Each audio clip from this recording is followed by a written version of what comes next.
So I'll take you back to those days. How did you start? And My father told me, son, if you are prepared to do it on this condition, you can go. His condition was simple. He will only pay for my first year school fees and an air ticket, one-way air ticket. Right?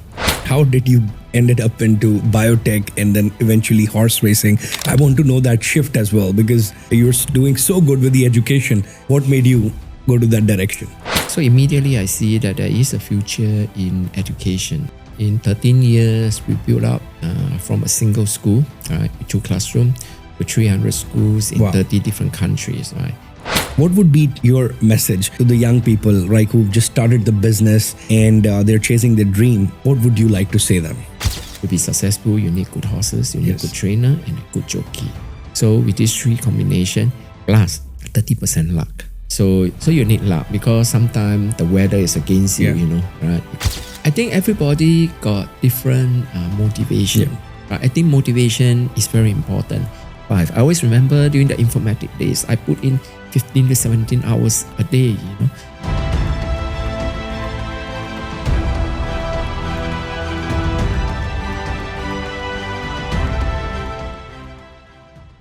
Welcome back, everybody. We are always curious about what the serial entrepreneurship is. Today, we have a very special guest, Mr. John Chu, the managing director and the CEO of CIA, not that CIA. Welcome, Mr. John. It's a pleasure to have you today with us. Thank you. How are you from the beautiful Singapore? Well, I'm very healthy and active. I think there's more than what I could ask for.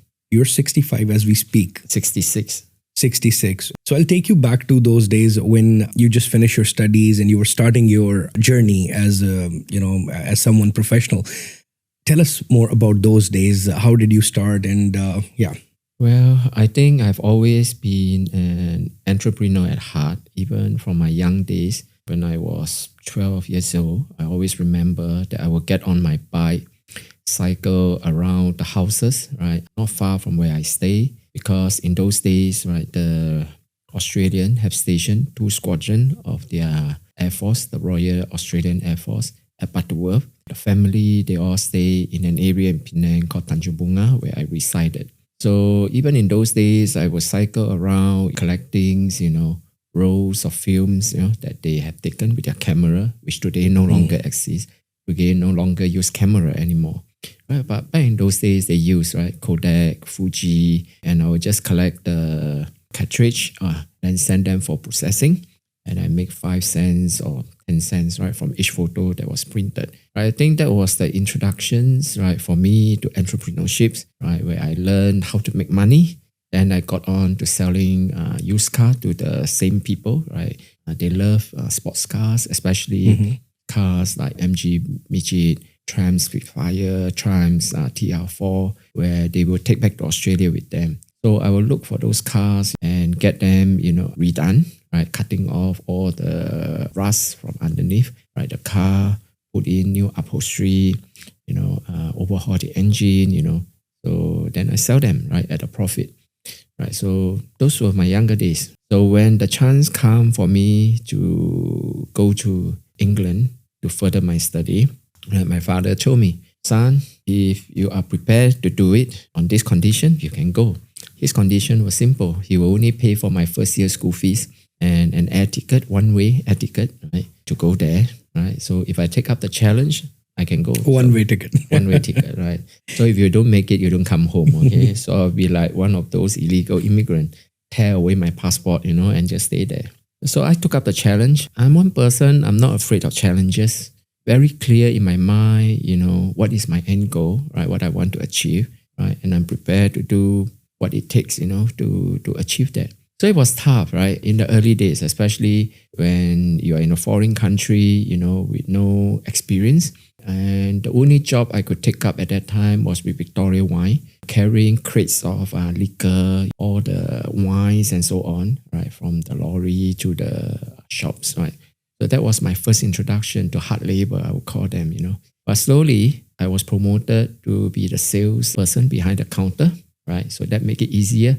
No longer used to depend on brute strength to earn a living, right? But it was good, right? It it teach me quite a lot of things, hard work, diligence, From there, second year, it got better, right? Because in the first year, I learned about programming and so on. So in the second year, I could take on a job as a programmer. So I worked for Cadbury Swap at Birmingham in Bourneville, right? And in the third year, I went to Cherry Valley Farm at Lincolnshire, right? Where I write programs, scientific program, right? How to make pigs, become fatter and be more productive. How to make ducks, also same thing. Our Cherry Valley duck, which is quite famous, is so fat that it cannot even swim, right? I always remember, right? It always sing, when you put them into the pool and so on.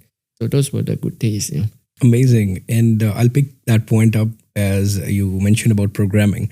So you are a technologist and you studied computer science back in 1981, which was, 1977. 77. Yeah, I graduated in 1981. 81, yeah. So that time when you graduated as a computer engineer, how was the technology era at that time? And then tell us about the first company that you built.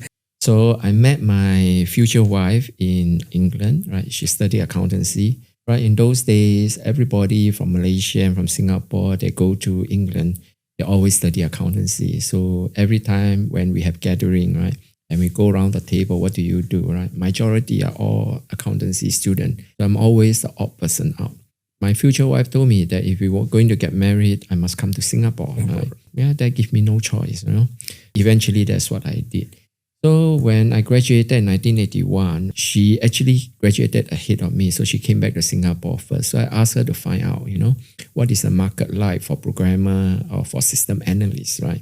The difference between them is that a programmer just write a program, right? A system analyst, right, design the whole computer system. So she told me, that I could only get $800 a month. Oh, I say $800. Of course, today $800 is nothing. In Singapore, even the cleaner today, they get close to $2,000 right, to work as a cleaner. So I said, so little, But anyway, if I want to marry her, I have to come to Singapore. So that's what I did. But luckily, my first job, that I got in Singapore was with Diners Club.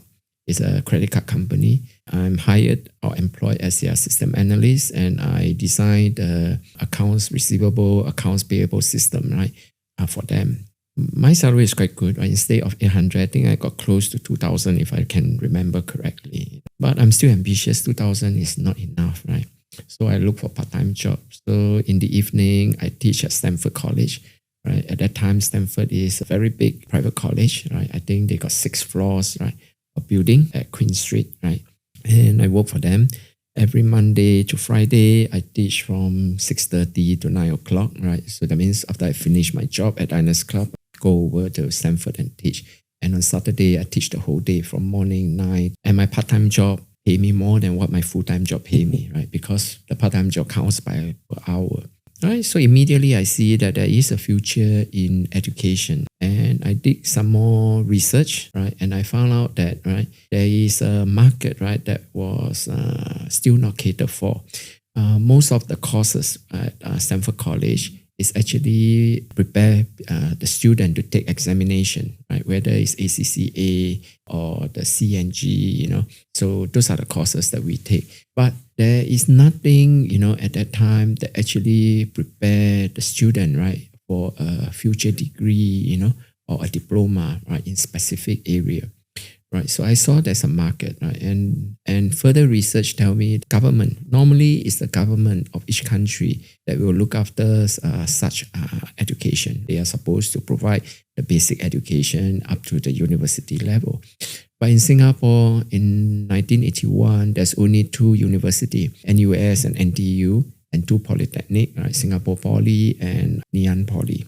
And if you look at the population that is available, it seems that every year there will be roughly about 50,000 students, right? Whether they are O-level going to the polytechnic or A-level going to the university, that will not be able to gain an entry, right? Because 4 institutions cannot provide enough places, right, for to take care of all these students. So this is where Informatics was born, right, to fill that gap.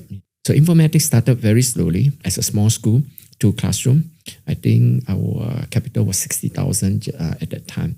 In today's, you can't even start a school with that amount. Normally, sizable school will cost over $1 million to set up today. Right? So things were very different. So we were correct, and our student population grew in a very fast rate, right? Because we are reaching out to this student that without us, they will have no option. That means you can't go anywhere. If you finish your O-level and your O-level is not good enough, to get into A-level, you're stuck there. Or you got an A-level and you're not good enough to get into the university, you're also stuck there. Unless a parent is rich enough to send you overseas.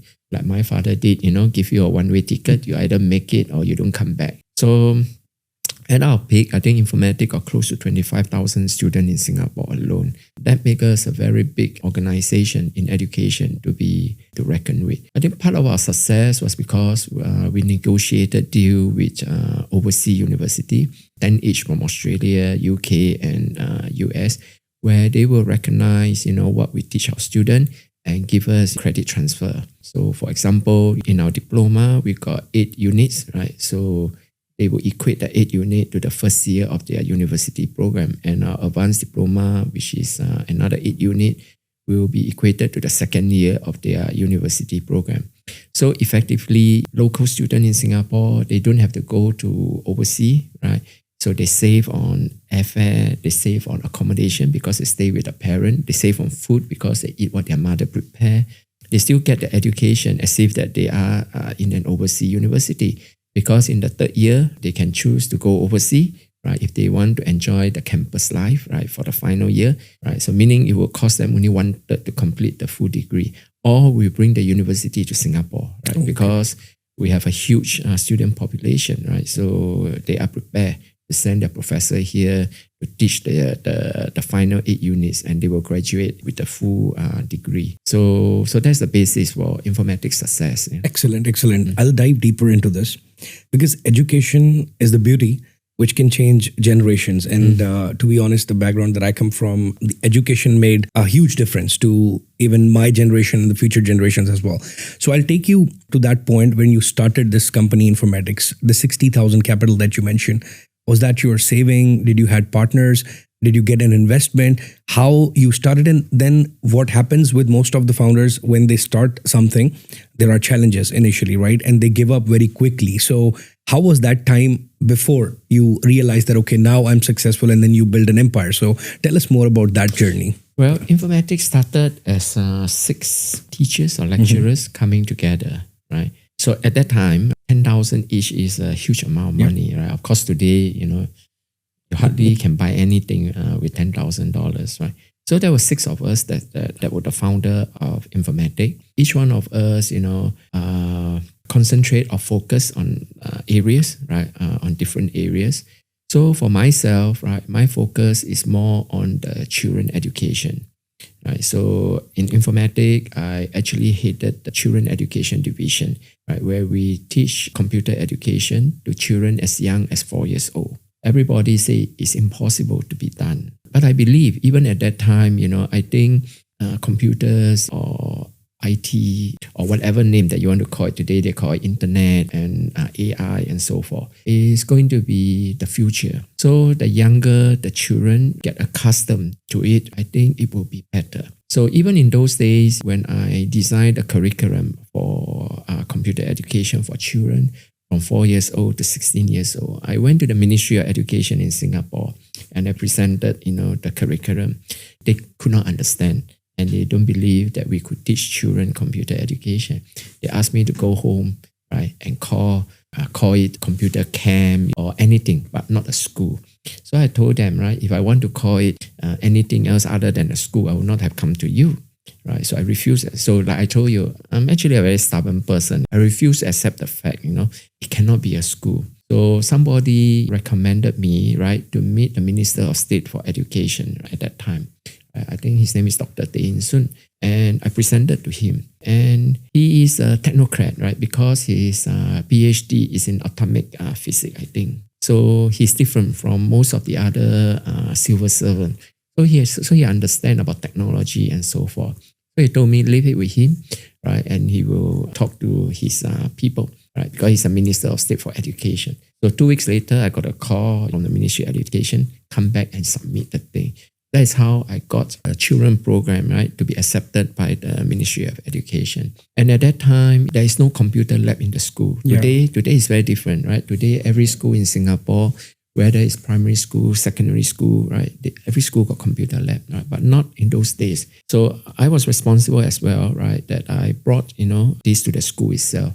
So we went around the school, apart from our own school called CAL, Computer Assisted Learning, right? That provide this education program for 4 to 16 years old, right? We went around all the schools, right? We talked to the principal, and most of the principal agree that it's a good idea, to have some computer, program, for their student. So in those schools that accepted us, they gave us a classroom. So we equipped the classroom with our own computers. We sent in our teachers and we put in our curriculum and we started teaching. Only 4 years later, the Ministry of Education actually took over everything, right? And started implementing, computer lab in every school. We have done a lot, right? As far as education is concerned. And same thing, we also go down to the community centers and we teach our children program at the community centers, right? And also at the PAP kindergarten at that time. So from kindergarten, we started introducing, computer education, right, to the children. Amazing. You first established and then scaled this business. And how did you ended up into biotech and then eventually horse racing? I want to know that shift as well, because you're doing so good with the education. What made you go to that direction? Informatics grew at a fantastic. In 13 years, we built up from a single school with 2 classrooms to 300 schools in 30 different countries. So we have grown very well. So I think we listed the school in 1993 on the Singapore Stock Exchange. And we were the only education institution in this part of the world to be listed. Right? Of course, today there are quite a number, but in those days. So after Informatics was listed, everybody got a sum of money to spend. So we have to decide, what we want to do. You can keep it in your bank, and earn miserable interest, right? Or you can invest in other things. Hopefully, you will make some money or lose some money. Or you can buy a property, or you can buy a car. Right? So I always think that if you buy a property, somebody will always buy a bigger property than you. And if you buy a car, they will buy a bigger car or faster car. So I was wondering, what I can do, people will find it difficult to follow. I'm always intrigued, the idea, right, that the business, it must have a high barrier of entry, right? Because if anything that is low barrier of entry, people can come in and you started competing. And you always start competing initially based on services, based on quality. At the end of the day, after you have competed on those levels, it will be the price. And when you start competing on prices, the business will not make as much money as before, and eventually may not make any money, and eventually will lose the money, and eventually you will close down, right? So I always like activities, event, or businesses, right? People will find it hard to follow. So I decided to go into horse racing, right? Because if you have a champion horse, there can only be one. Maybe next year there will be another new champion, but at least for this year, you are the only champion. That's why they call it champion. There can only be one. Yeah. So that ignited my interest in horse racing. So in my early days in horse racing, in Singapore, I won almost all the cups, the Rifle Cup, the Queen Elizabeth Cups, and so forth. So I have a very successful introduction to horse racing, which has been with me until today, which is 30 over years now. So about the horse racing, did you know about it previously, or it just came in and you started to learn? Because at the point when you got money, most of us, we always think that when we make that 1 million, 10 million or 1 billion, we'll enjoy the rest of the life. We'll retire, right? So what made you take that decision to go into an entirely different field, which was not even connected with the background that you're coming from?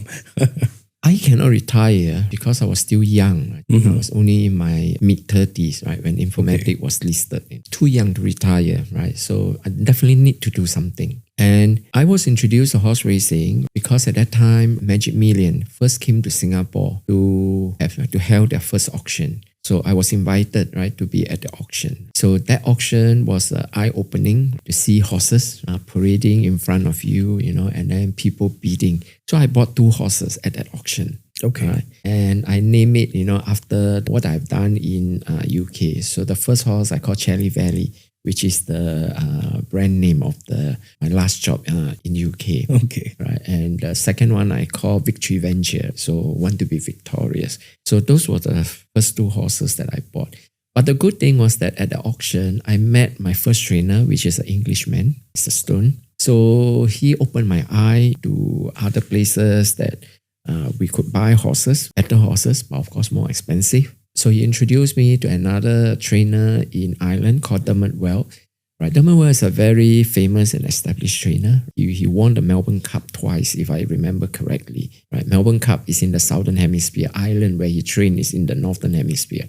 So of course, right, if he can win the Melbourne Cup all the way down in Australia, he has won a lot of races in Europe. So he's only interested in the best horse. I mean, those horses that can win Group 1.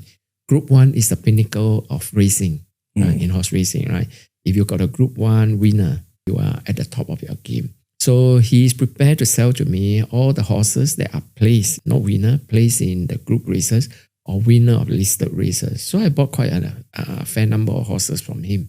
And even though, right, in Europe, they may not be able to win group races, but when you come to Singapore, where the quality or the standard of competition is lower, we swept everybody away. So we started winning a lot of races. I always remember, right, whenever there is racing on the Wednesday, when the racing book come out, people already start betting on my horses. Until on the race day itself, when the gate open, when they jump out, they are still betting. So my horses are always hot favorite in their respective races, right? In those days, right? So that's how much people, look out, for them, because we have much better horses than most people, and we have a good trainer, right? As I said, to many people in horse racing, to be successful, you need good horses, you need a good trainer and a good jockey. So with these three combination, plus 30% luck. So you need luck, because sometimes the weather is against you, because some horses are better on a dry surface, some are better on a wet surface. So if your horse in that race and it suddenly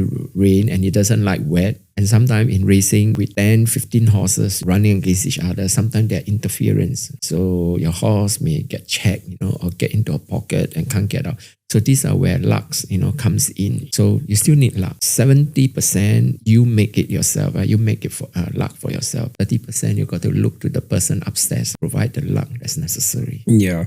This is pretty interesting domain. I never knew about horse racing, but definitely it's very exciting to know more, and would love to see that race in Malaysia in November. I would love to see one of your horses. So it sounds very good. The journey, you got successful in the early 30s and then you started another domain, which is quite interesting. Tell us about the failures, challenges, any that you remember, because most of us, like most of the founders, they give up. They're not consistent. So I want to know, what were the challenges? Challenges, there are plenty. Failure, there are none. Till today, I have not failed in a single venture. Came close to failing a couple of times, but not at the end. So it depends on what you're looking at. Right? So for Informatics, even during the Informatics day, we were the first to go into online teaching. We poured in millions of dollars to develop the system to provide online education, and the project was called Purple Train. Purple Train was too advanced of its time, because in those days, nobody believed in online education.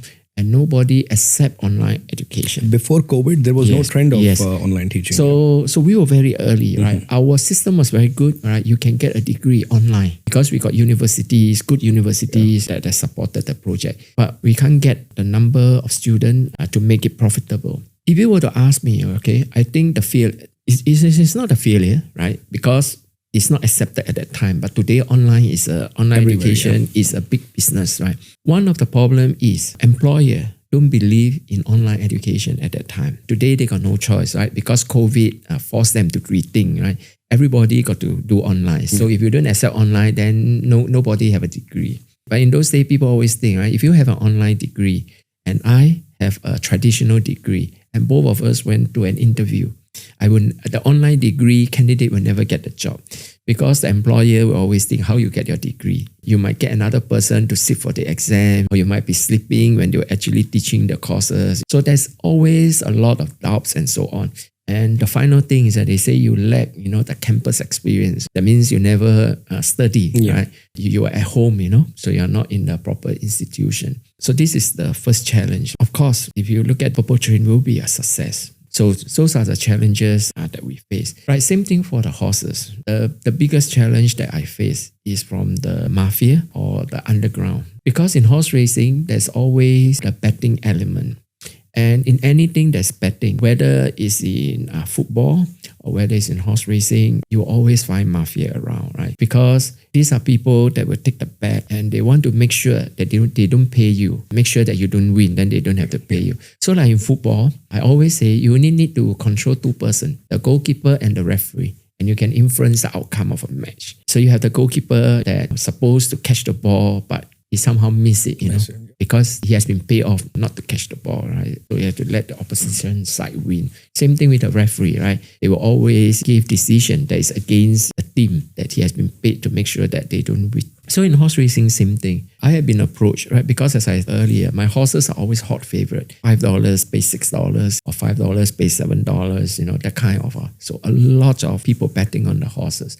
And if the horse win, of course, the bookie who take the bet will suffer losses. So they have approached me, offer me big sums of money to make sure that they have control over the horses. Well, of course, I can't accept it because first of all, I do not need the money. And secondly, my second daughter is a lawyer. She worked for the Attorney General office. She always tell me, Daddy, don't be a naughty boy.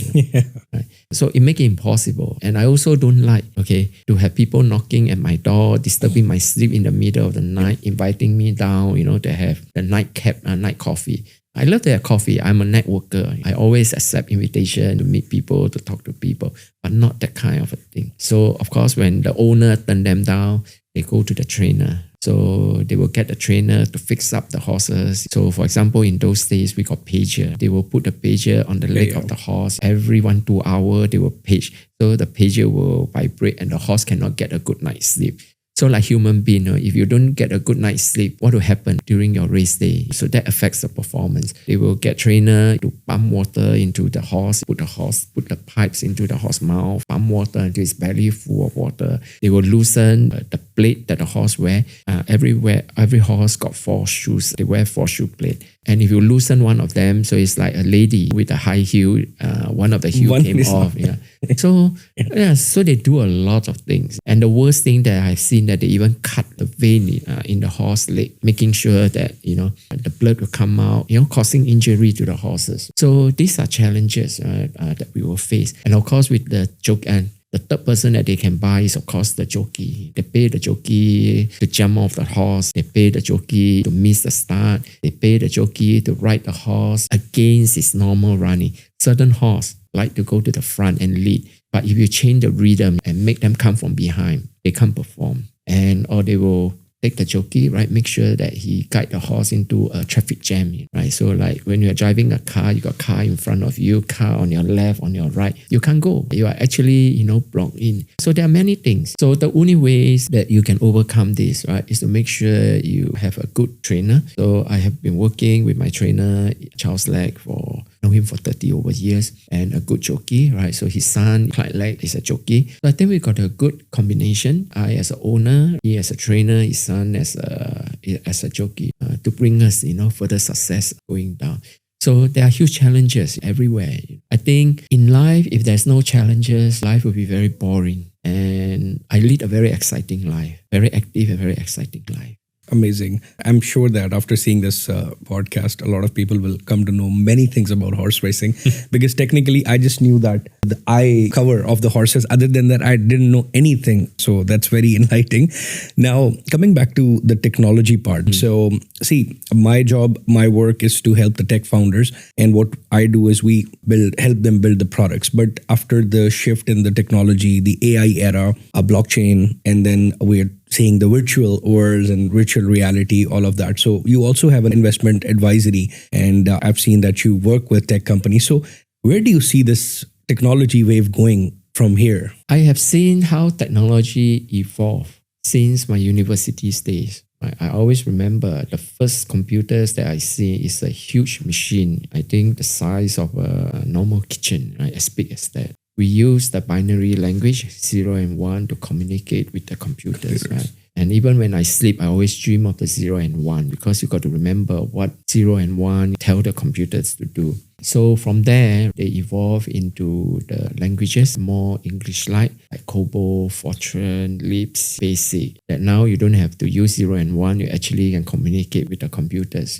in human language. Today, the size of a computers has been decreasing, getting smaller and smaller. Right? The speeds of the machine is getting more and more faster. The computing capability is getting more and more powerful. This is continue. This is going to carry on. So you are going to have huge machine that can compute at very fast pace. So with that, they can do marvelous things and they can do a lot of things. And there's no turning back. Everything will get faster and better and more.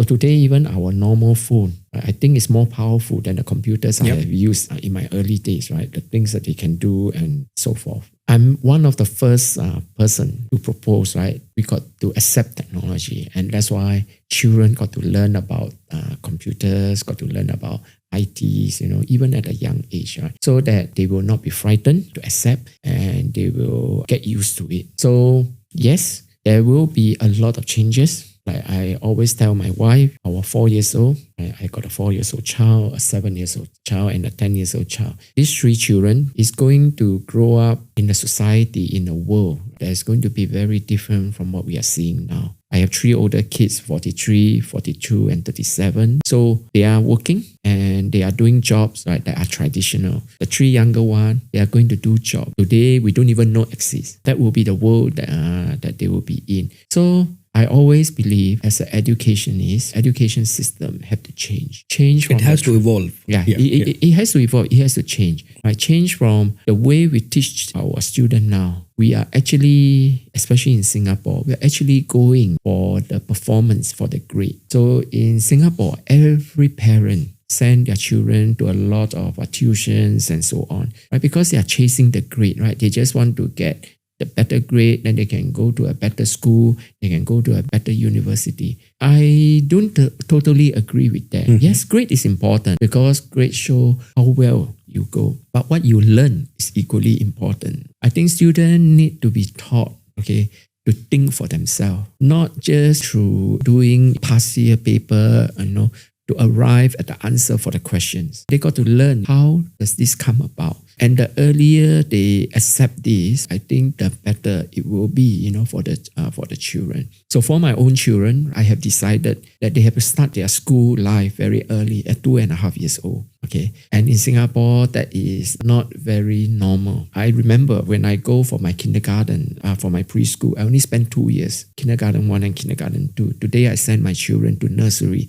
So they started at 2.5 years old, nursery class, then pre-K, then we need to do KG1 and KG2, right? So they got 4 years to get used, to the education system. And, at the early days, the mind of a child is not configured in any way. So if they learn to be open, right, it's like an AI model. Correct, So that is what I see, right? So to put it in another way, just like in a construction, right? When you build a foundation, the foundation is very important. Yeah. Because the better and the stronger is the foundation, the better is the building and the higher is the building. But if your foundation is not strong, you can't build very high because it will collapse. And even if you don't collapse, right, when there's a slight earthquake or certain thing, but if your foundation is strong, there's nothing you can be worried about. So I think so far, that works out well because my 10 years old, right, when he was tested at 9 years old, he got an IQ of 140 out of 144. Wow. So he's good academically. Right? I think the only thing he lacked now is his EQ. He got good IQ, but I think he lacked EQ. So my third one, my youngest one, 4 years old, right, at the same age as the older one, I think this one will be even smarter, if not as smart as the older brother, right? But he has EQ. So he got both EQ and IQ. So I think that put it in the correct perspective. And even my 7 years old, she was diagnosed to be autistic at 2.5 years old. And today at 7 years old, I think if I were to bring him here today and sit next to us, you can't tell that she's autistic because education have That's changed. The beauty of the education. So when I was growing up, and I'm sure that your kids probably would know that cartoon. So there was a very cute little dog who used to run to talk to a computer when there was a problem, right? And I was always wondering that one time technology would be like that. And then this chat GPT and AI models came in and everybody now is, communicating with them. So, but it changed a lot of things. A lot of people are saying that it will take jobs of people. It will, now the AI will do a lot of things that humans are doing. What's your perspective on that in terms of the human resources versus AI? Do you think it's actually the case or? I think many jobs, okay, will be lost because of AI and because of computers. And rightly so. Why? Very simple. I've been running companies for 30, 40 years. And I know what is employment, what is a job. I'm also a system analyst, right? So part of a system analyst job is to computerize the thing, right? And I have run into a lot of resistance. Nobody likes changes. I always remember in my early days as a system analyst, I always have problem, right, getting people to use the new system, the new way. So sometimes what I did is that I hide all the old form. So they can't, and they are looking for the form. They can't use the form because the form is no longer around. So they are forced to do it in the new way. So sometimes you have to force them because they don't see the benefit. They do not understand. You see, computers speed up a lot of things. And today, without computers, a lot of things will be very slow or even impossible to do because human being cannot do it. So I will always like to ask a person, if there are better way of doing it, why not? So let's take, for example, banking. I always remember in the good old days, right? I have to go to the bank, right, to withdraw money or to deposit money. And I got to fill up the deposit entire form or the and withdrawal everything. form. Then I got to queue depending on how many people. But today, I can make a deposit or a withdrawal without even needing to go to the bank. All I need is my mobile phone. And I can log in, I can make a transfer, I can pay anybody, or anybody can pay me as well, right? So what is wrong with that, right? But of course, right, because of this, bank have downsized. They do not need so many branches now, right? Last time, right, they may need 100 They are branches. operating effectively. Yeah. So I think also in my humble opinion, AI and this shift in technology will create more opportunities when it comes to cybersecurity AI. And the part that I belong from, originally Pakistan, a lot of young people, but it lacks a lot of, technical education. So one of my goal is also to establish a modern AI and a blockchain academy over there. So I might take your wisdom from there as well. So since we are finalizing the last part, so what would be your message to the young people, right, who've just started the business and they're chasing their dream? What would you like to say them, being a successful person? I think everybody got different motivation. I think motivation is very important. And this is something that you can't give or you can't teach a person. So the successful people, they are always very self-motivated. They will take up the challenge and they will do things that normal every day people cannot do. Just like what I always say, there's only one king in the kingdom. And he is king for a reason. Yes, some of the king, they were born to be king. Yeah, inherited. Right? They were inherited, right? But there are many kings that are self-made. Okay, for example, Donald Trump. Half the world doesn't like him, right? Half the world like him because he is a very special person. His motivation is different, right? He is motivated to do things that normal people do not do, right? So this is something that you can't teach anybody. So my advice is very simple, right? You must know what you want and you must prepare to make sacrifices, okay, to do it because not everyone will succeed as an entrepreneur. Otherwise, the whole world will be full of entrepreneurs and there will be no worker. Yeah. So like what I said, there's only one king, and then there are many foot soldiers. So same thing in the business, right? There's one entrepreneur in a company and he employs, hundreds or thousands of people. So I think it is a motivation, it is a drive, and how much you are prepared to sacrifice. Entrepreneurship comes with a sacrifice. The easiest thing, like what I look at my 3 children, my older children, graduate from a university with a degree, look for a job. You don't have to sacrifice anything. 9 to 5, you go to work. Every month you get your paycheck. Life is so simple and you get your promotion. For an entrepreneur,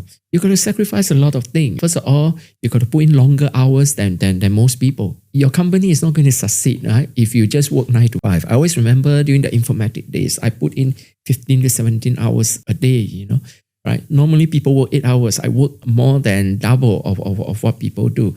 And I got to travel a lot to expand the business. So I travel 80% of the time, So these are sacrifices that you have to make. And you also got to take the risk. If your business don't succeed, you may be a bankrupt. You may lose everything. So not everybody is prepared to do that, So entrepreneurship is not for everyone, right? It's only for the selected few that are driven, they are prepared to make sacrifices, right? They are prepared to make failure. In fact, there are so many stories of successful entrepreneurs that actually fail in their initial business and then they come back stronger and they build a bigger and stronger companies. Yeah, I always use this analogy that being a founder, it's like jumping off a cliff, assembling a plane before you hit the ground and you need to take off. So it's very challenging. And of course, there is sacrifices. You have to be prepared. Every day is a new day. You have bad days, you have good days. You need to take care of people, customers, a lot of things. So there is a cost to it. So we totally get it. And thank you very much for sharing a lot of great insights today. It was a pleasure to see you in Singapore. We hope to see you very soon. Thank you so much. Definitely. Thank you.